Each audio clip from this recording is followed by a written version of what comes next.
Day one mask mandates in Miami-Dade basically took the decision out of the parents' hands, despite Governor DeSantis' threats to pull state funds. More than a week after a deadly earthquake in Haiti, search and rescue operations continue. And cleanup after a hurricane makes landfall. Power went out, we came outside, everything was a mess. But this part of the U.S. is hundreds of miles from the tropics. Newsbreak returns now. Hello, South Florida. I'm Danelle Dukin. And I'm Glenroy Gray. Today is August 23rd, 2021. From the South Florida Media Network's Biscayne-based studios in North Miami, this is SFMN Newsbreak. Start to school in Miami-Dade, but with a mask mandate in place, the district is at odds with the governor. It's the latest district to defy the orders from Tallahassee. The network's Helen Acevedo has more on day one.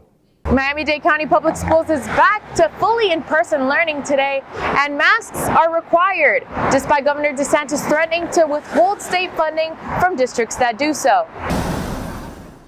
On Friday, the Florida Board of Education gave the Broward and Alachua County school districts 48 hours to reverse their decision or lose funding. Governor DeSantis says that the decision should be left up to the parents, not to mandates. they had allowed the parents to make the decision and have an ability to opt out. And that's how school started. They reneged on that and basically took the decision out of the parents' hands. The Broward County Public Schools interim superintendent says the decision to keep the mandate is worth the risk due to the surge in COVID cases and hospitalizations, specifically amongst children. Also very concerned about the number of cases that are happening here within Broward.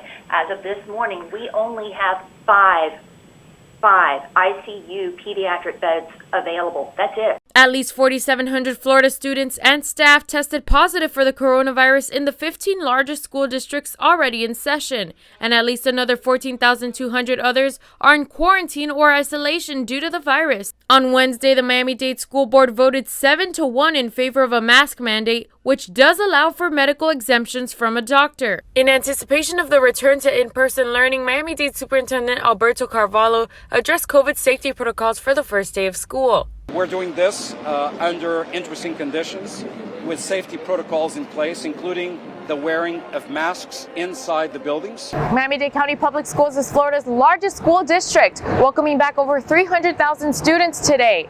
Their mask mandate requires everyone entering their facilities to have a face covering.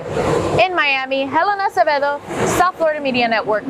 Hurricane Henri has ravaged the Northeast. Parts of New England have undergone down power lines and destroyed houses. The network's Christopher Gomez has the latest on the storm. Henri is finally over. There'll still be some scattered showers and a few gusts, though. Officials are currently trying to canvass the area and assess the damage left behind. This storm has the potential for widespread consequences across. Tropical storm Henri made landfall in the northeastern United States yesterday afternoon. The system is set to weaken as it moves further inland, but it will still bring damaging winds and storm surge to coastal areas. Local residents preparing for impact. Bunker down, put all the stuff that, can blow away, we put it away. We just heard a big crack, power went out, we came outside, everything was a mess. That was just some of the impact. Henri bringing down trees, power lines, and poles. In Narragansett, a town in Rhode Island, streets are swelled post-storm with brake lights of residents looking for a hot meal. Businesses are back open, but some homes are still in the dark. Working all day, went to refuel, and generator's not working now. So we're trying to work on it to get it going, because we don't know what time the power will be on. Local officials warn it might be a while till the power comes back. It can be for a period of time anywhere from 8 to 21 days. Traffic lights are still down in many areas and shelves are bare in many hardware and grocery stores. Residents are being urged to only leave their houses if absolutely necessary. From the Control Center, Christopher Gomez, South Florida Media Network.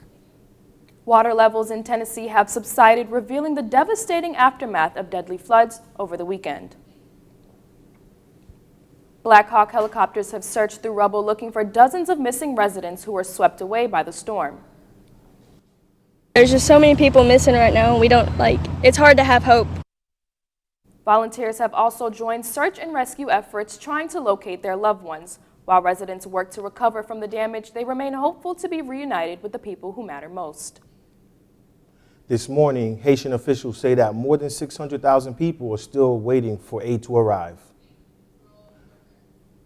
Last weekend, a 7.2 magnitude earthquake impacted the southern part of Haiti, damaging buildings, roads, and homes. Hospitals are overwhelmed as the death toll surpasses more than 2,000 victims, and the number of injured cases keep rising. Andrew Cuomo spends his last day as governor of New York after being in power for 10 years.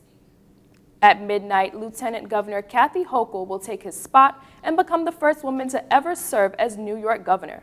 Cuomo resigned 2 weeks ago when the state attorney general released the report that he has sexually harassed 11 women. Cuomo continues to deny the allegations. In case you haven't heard, today is a national holiday that South Florida can really sink its teeth into. That's still ahead, and so is this story. I just saw somebody who needed my help, and I reacted.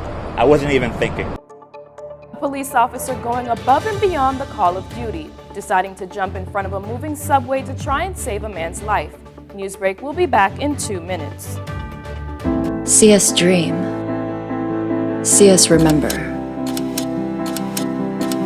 See us protest. You matter! Your feelings matter! Your identity matters! Everything about who you are matters! See us fight back. See us rebuild. See us shatter stereotypes. See us inspire. See us united. See us now. STEM is precise, no margin for error. Dare to forget that. Dare to have fun with it. Get weird with it.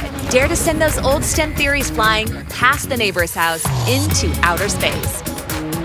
Dare to program something internet-breaking, record-breaking. Dare to blow their minds. Dare to learn the difference between sedimentary and metamorphic rock. Go find those rocks. Dare to keep daring. Dare to STEM. Check out She Can STEM to get started.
Subway save, a man in danger after falling on a subway track and an officer not wasting a second when it came to saving him.